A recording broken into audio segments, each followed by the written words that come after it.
I wanted to continue my series on Rudolf Steiner and the Goddess, and the following is going to be an extract from one of his lectures. I'm not doing the whole of the lecture because, as we know, his lectures are quite long.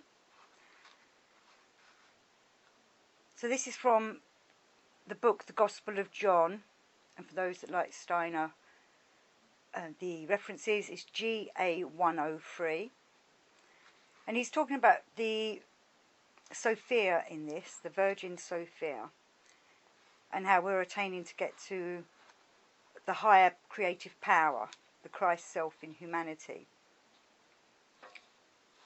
So Steiner writes, in initiation, the important thing is to influence the astral body indirectly through daytime consciousness in such a way that it can take on a new plastic form when it is wholly free during the night. When the human being as an astral being has given himself a plastic form in this manner, the astral body has become a new member of the human organism.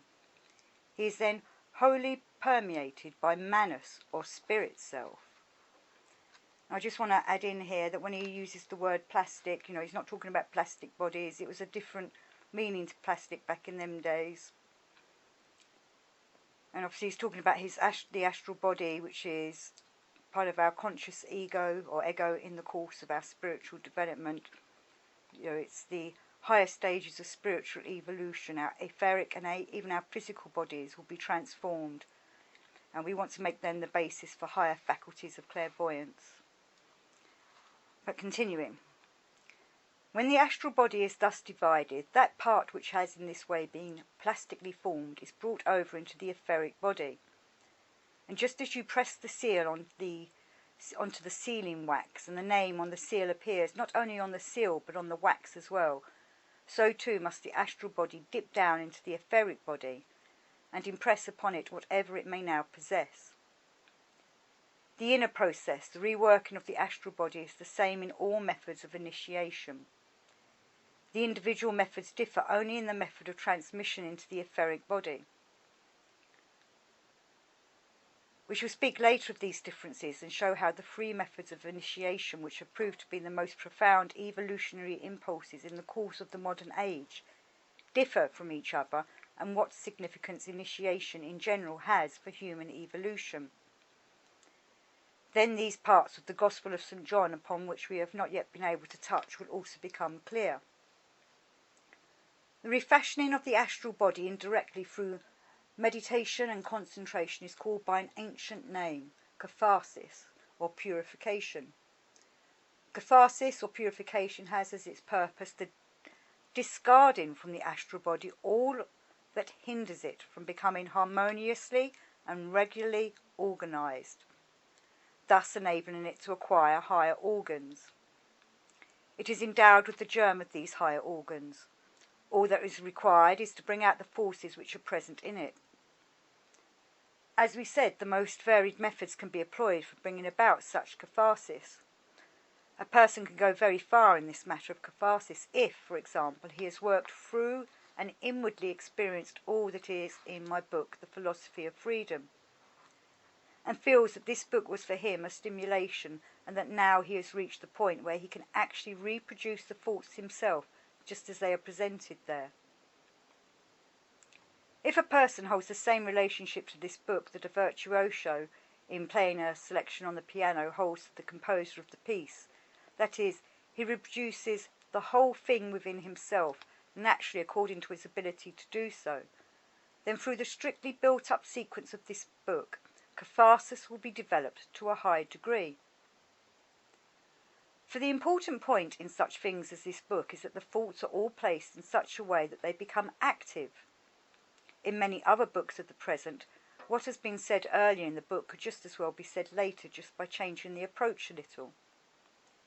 In the Philosophy of Freedom, this is not possible.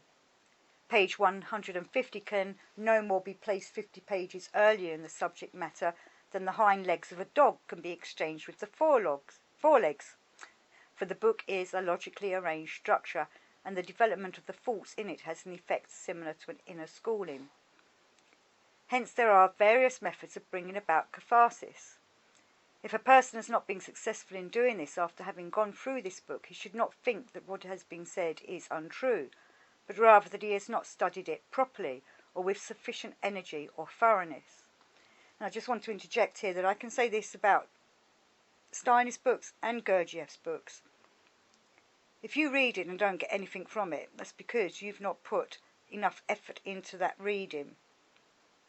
You're not allowing it to enter your body and digest within all your centres so that you can get the full understanding of the exercises that they're giving you in their books, both Steiner and Gurdjieff. I'll just continue with Steiner now. Something else must now be considered, and that is that when catharsis has taken place, when the astral organs have been formed in the astral body, it must all be imprinted upon the etheric body. In the pre-Christian initiation it was done in the following manner. After the pupil had undergone the appropriate preparatory training, which often lasted for years, he was told, "The time has now come when the astral body has developed far enough to have astral organs of perception. These can now become aware of their counterpart in the etheric body." I'm just going to interject again. So when we're visualizing, working on our astral bodies and our etheric bodies, we have to visualize all of it, the inside and the outside, that body working in a fully biological way. And I'll continue. This is Steiner. Then the pupil was subjected to a procedure which today, at least for our cultural epoch, is neither necessary nor in all seriousness feasible. He was put into a lethargic state for 3.5 days and was treated during this time in such a way that not only the astral body left the physical and etheric bodies, a thing that occurs every night in sleep, but to a certain degree, the etheric body also was lifted out, but care was taken that the physical body remained intact, and that the pupil did not die in the meantime. The etheric body was then liberated from the forces of the physical body, which act upon it. It had become elastic and plastic, and when the sensory organs that had been formed in the astral body sank down into it, the etheric body received an imprint from the whole astral body. When the pupil was returned to a normal condition by the Hierophant, when the astral body and ego were again united with the physical and etheric bodies, a procedure which the Hierophant well understood, then not only did he experience catharsis, but also what is called illumination or photosymos. The pupil then perceived not just all those things that were physically perceptible in the world around him, but he could employ his spiritual organs of perception to see and perceive the spiritual element. Initiation consisted essentially of these two processes, purification or purging and illumination. And I'm just going to interject, this is all your alchemical processes that are being worked upon. You're doing your alchemical working. Steiner says, "Then the course of human evolution entered a phase in which it gradually became impossible to draw the etheric body out of the physical body without a very great disturbance in all its functions, because the whole tendency of post-Atlantean evolution was to cause the etheric body to be attached closer and closer to the physical body. It was consequently necessary to undertake other methods of initiation, which proceeded in such a manner that the astral body, having become sufficiently developed through catharsis, and able to return again to the physical and etheric bodies by itself, was able to imprint its organs on the etheric body without the separation of the physical and ether bodies, and in spite of the hindrance of the physical body. What had to happen was that stronger forces had to become active in meditation and concentration in order that the astral body could contain the strong impulse for overcoming the power of resistance of the physical body. In the first place, there was the actual specifically Christian initiation, in which it was necessary for the pupil to undergo the procedure which has been described as the 7 steps. When he had undergone these feelings and experiences, his astral body had been so intensely affected that it formed its organs of perception plastically, something that might take years, but would happen sooner or later, and then impress them upon the etheric body, thus turning the pupil into one of the Illuminati. And I'm just interjecting, not talking here the Illuminati of all the conspiracy theories and such like. We're talking about the shining ones, becoming a shining one. Steiner says, this kind of specifically Christian initiation could only be described fully if I were able to give daily lectures about its particular aspects for about a fortnight instead of only for a few days. But that is not the important thing. You were given certain details about the Christian initiation. We need only understand its principles. By continually meditating upon passages of the Gospel of St. John, the Christian pupil is actually able to achieve initiation without the 3.5-day period of lethargic sleep. If each day he allows the first verses of the Gospel of St. John from "In the beginning was the Word" to the passage "full of devotion and truth" to work upon him, they become an exceedingly significant meditation.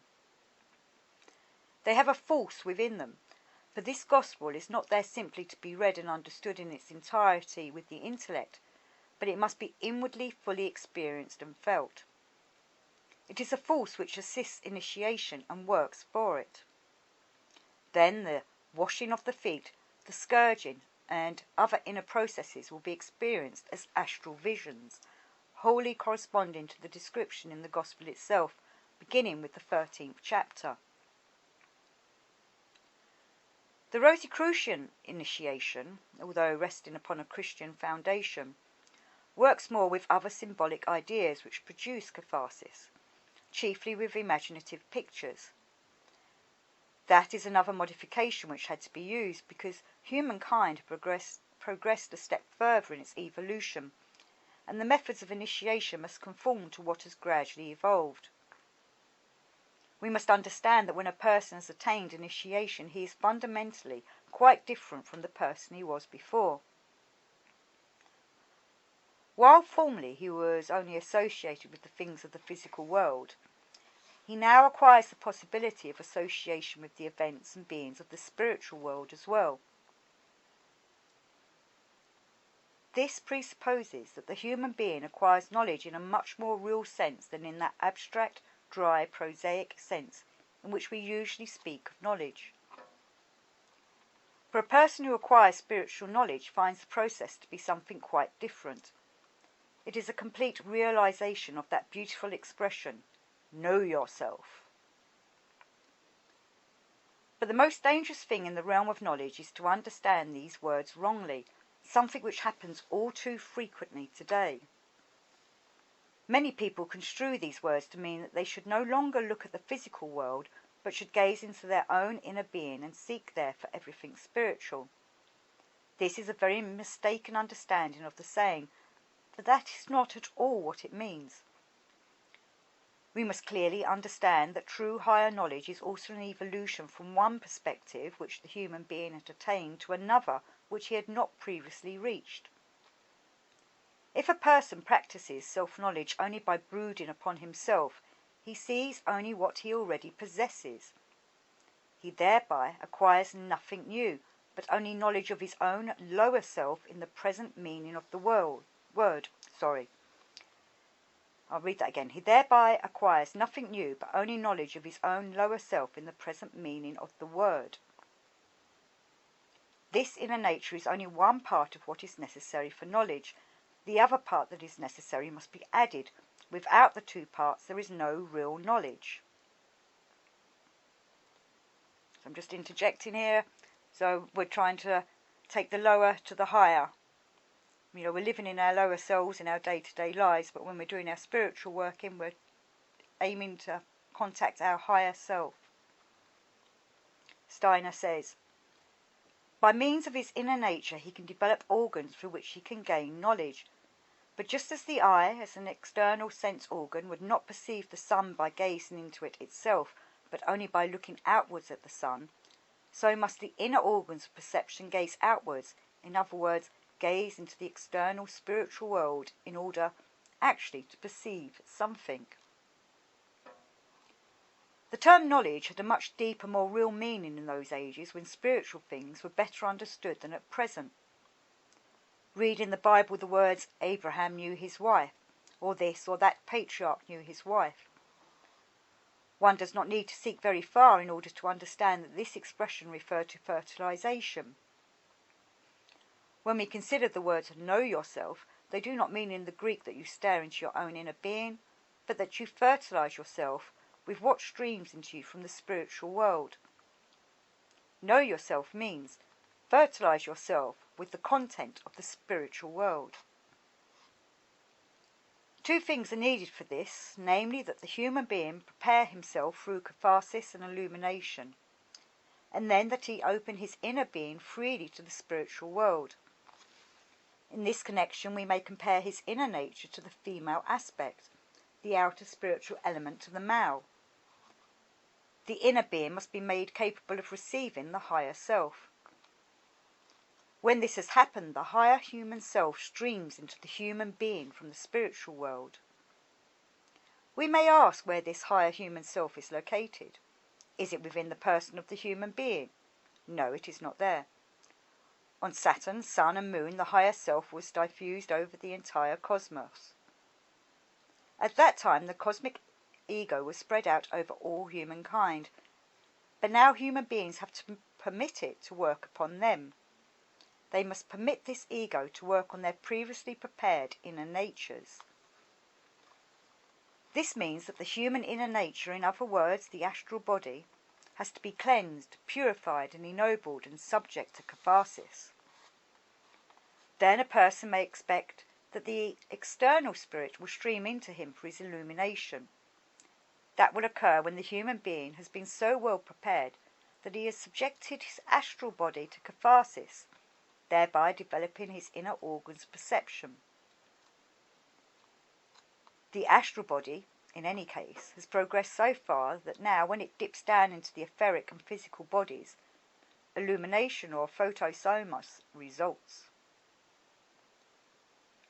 What actually occurs is that the astral body imprints its organs upon the etheric body, making it possible for the human being to perceive a spiritual world about him, making it possible for his inner being, the astral body, to receive what the etheric body is able to offer to it. What the etheric body draws out of the entire cosmos, out of the cosmic ego. This cleansed, purified astral body, which bears within it at the moment of illumination none of the impure impressions of the physical world, but only the organs of perception of the spiritual world, is called the pure, chaste, wise Virgin Sophia in esoteric Christianity. By means of all that he receives during catharsis, the pupil cleanses and purifies his astral body so that it is transformed into the Virgin Sophia. And when the Virgin Sophia encounters the cosmic ego, the universal ego that brings about illumination, the pupil is surrounded by light, spiritual light. This second power that approaches the Virgin Sophia is called, even today still, the Holy Spirit in esoteric Christianity. Therefore, according to esoteric Christianity, it is correct to say that through his processes of initiation, the Christian esotericist attains the purification and cleansing of his astral body. He makes his astral body into the Virgin Sophia and is illuminated from above, if you wish, you may call it overshadowed, by the Holy Spirit, by the cosmic universal ego. And a person thus illuminated, who, according to esoteric Christianity, has received the Holy Spirit into himself, speaks in a different manner from that moment on. How does he speak? When he speaks about Saturn, Sun and Moon, about the different elements of the human being, about the processes of cosmic evolution, he is not expressing his own opinion. His views do not at all come into consideration. When such a person speaks about Saturn, it is Saturn itself that is speaking through him. When he speaks about the Sun, the spiritual being of the Sun speaks through him. He is the instrument. His personal ego has been eclipsed, which means that at such moments it has become impersonal, and it is the cosmic universal ego that is using his ego as its instrument through which to speak. Therefore, in true esoteric teaching, which proceeds from esoteric Christianity, one should not speak of views or opinions, for in the highest sense of the word, this is incorrect. There are no such things. According to esoteric Christianity, whoever speaks with the right attitude of mind with regard to the world will tell himself, for instance, if I tell people that there were 2 horses outside, the important thing is not that one of them pleases me less than the other, but that I think one is a worthless horse. The important point is that I describe the horses to the others and give the facts. Similarly, what is being observed in the spiritual worlds must be described irrespective of all personal opinions. In every system of teaching based on spiritual science, only the facts must be related, and this must have nothing to do with the opinions of the person who relates them.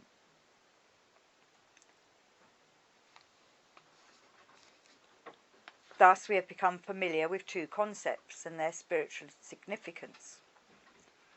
We have learned to know the nature of the Virgin Sophia, which is the purified astral body, and the nature of the Holy Spirit, the cosmic universal ego, which is received by the Virgin Sophia and which can then speak out of this purified astral body.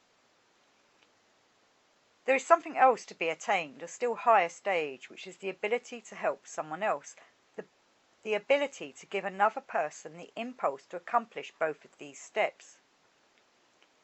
Human beings in our period of evolution can receive the Virgin Sophia, the purified astral body, and the Holy Spirit, illumination, in the manner described. But only Jesus Christ could give to the earth what was necessary in order for that to happen. He implanted in the spiritual path of the earth those forces which make it possible for that to happen at all, which has been described in the Christian initiation. You may ask how this came about.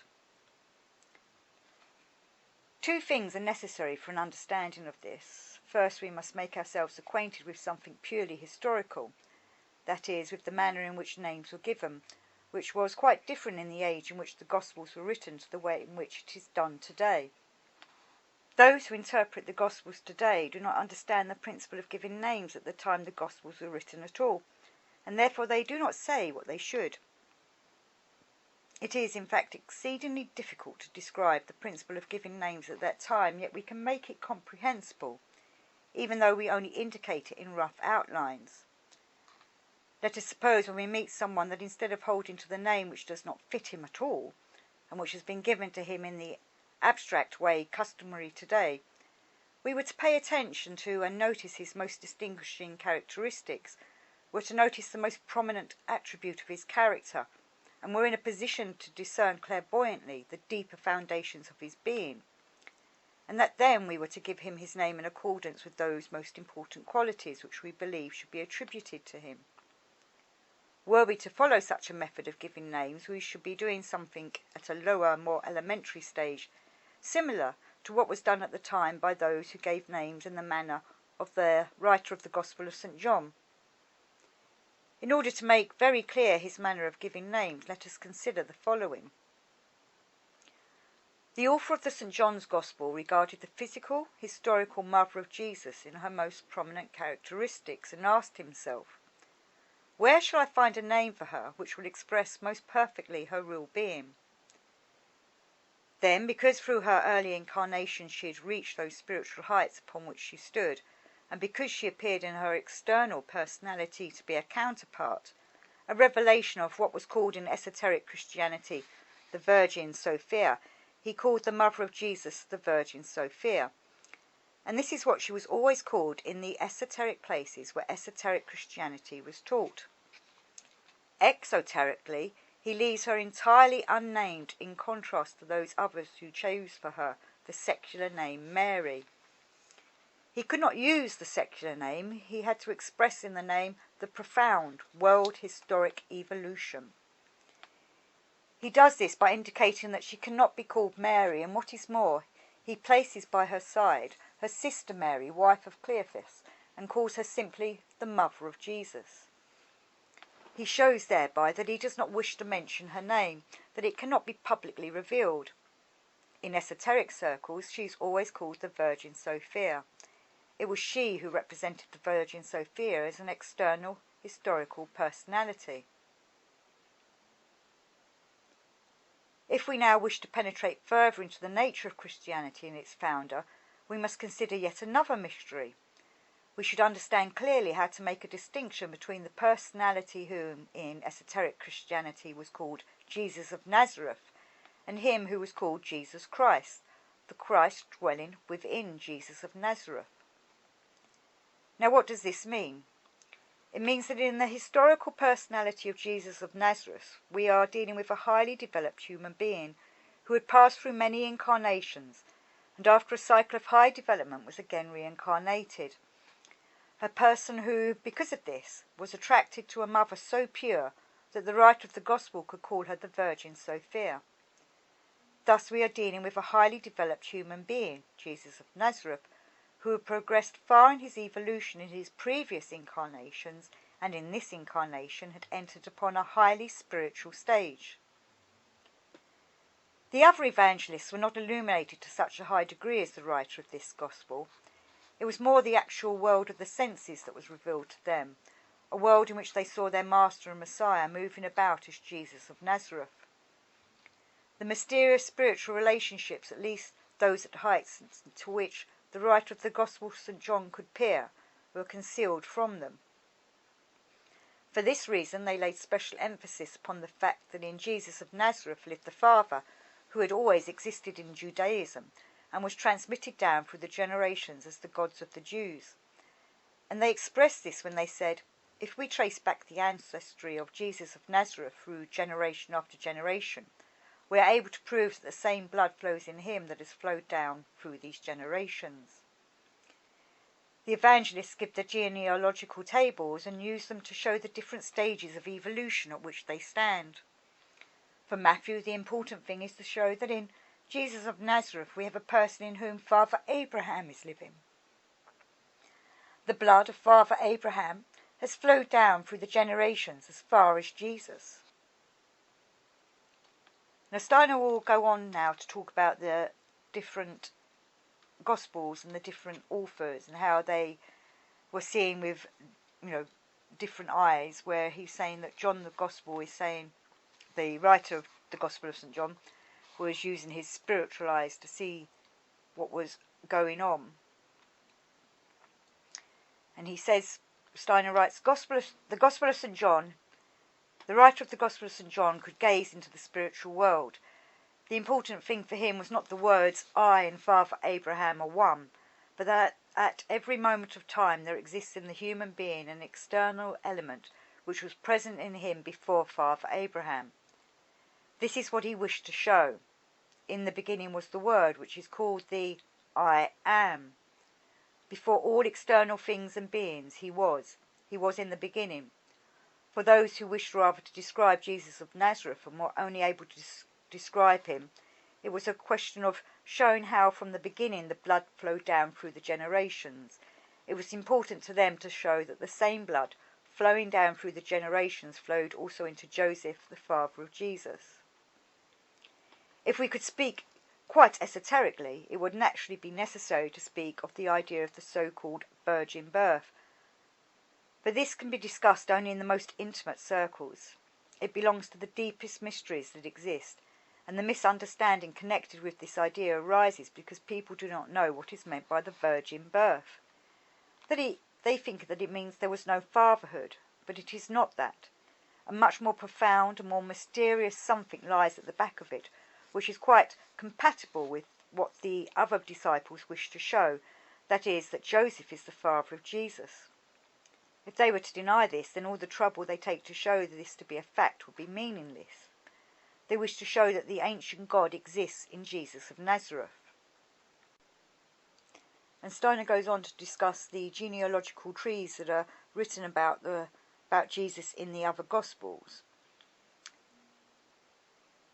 and how they're all linked to all the patriarchs and to King David, so this bloodline's continuing. But Steiner says, In the event in Palestine, we are dealing not only with this highly developed personality, Jesus of Nazareth, who had passed through many incarnations and had developed himself so highly that he needed such an extraordinary mother as the Virgin Sophia, but we are also dealing with a second mystery. When Jesus of Nazareth was 30 years of age, he had advanced to such a stage through what he had experienced in his present incarnation that he could perform an action which it is possible for a person to perform in exceptional cases. We know that the human being consists of physical, etheric and astral bodies and an ego. This fourfold human being is the human being as he lives here among us. If a person stands at a certain high stage of evolution, it is possible for him at a particular moment to draw out his ego from the three bodies and abandon them, leaving them intact and entirely uninjured. This ego, or ego, then goes into the spiritual worlds, and the three bodies remain behind. We meet this process at times in cosmic evolution. At some especially exalted, enraptured moment, the ego of a person departs and enters into the spirit world. Under certain conditions, this can be extended over a long period. And because the three bodies are so highly developed by the ego that lived in them, they are fit instruments for a still higher being who now takes possession of them. In the 30th year of Jesus of Nazareth, that being whom we have called Christ took possession of his physical, etheric and astral bodies. This Christ being could not incarnate in an ordinary child's body, but only in one which had been first prepared by a highly developed ego. For this Christ being had never before been incarnated in a physical body.